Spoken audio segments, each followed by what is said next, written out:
Over the past 3 years, farming communities across eastern Australia have been battling a crippling drought that's devastated growers and forced some to sell up.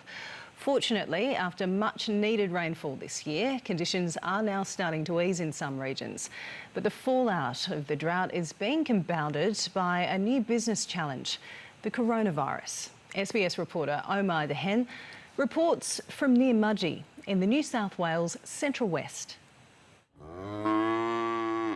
4,600 acres of lush, healthy pastures that merely 6 weeks ago were bone dry.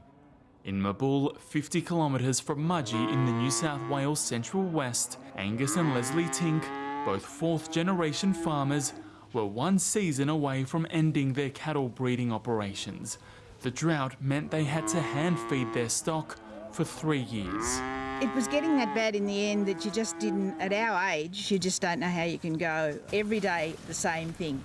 600 shovels of cotton, so many bales of hay. Every cow got a feed whenever they had to be fed.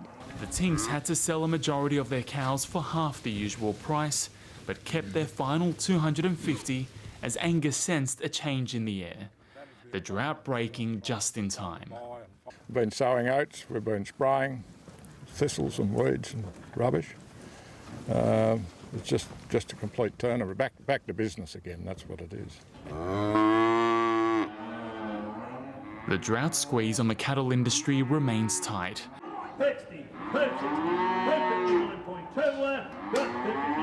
With breeders having destocked, selling numbers have dwindled and the price for cattle has soared. In better times, 1,200 cows would be at Mudgee's cattle sales.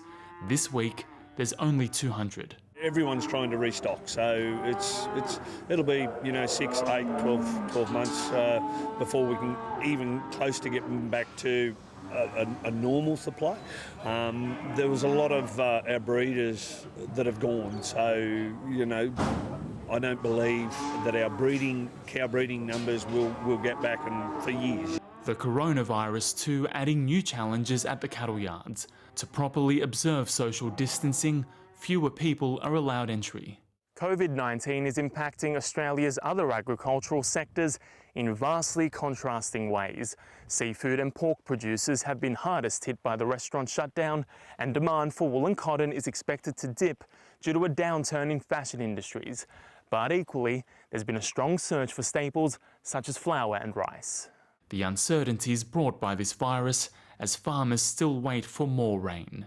Our irrigation industries are still under a fair bit of pressure. We've had decent rains across many parts of the Murray-Darling Basin, but our dams are still relatively low, which is likely to mean lower irrigation allocations later in the year, particularly for crops like rice, irrigated cereals and potentially dairy.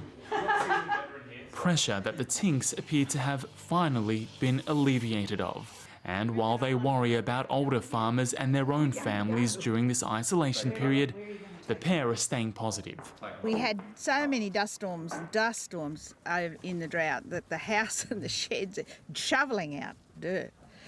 It's actually been a bit of a godsend. I had to stay at home and do nothing but clean up. In Mudgee, New South Wales, Omar Dehen, SBS World News.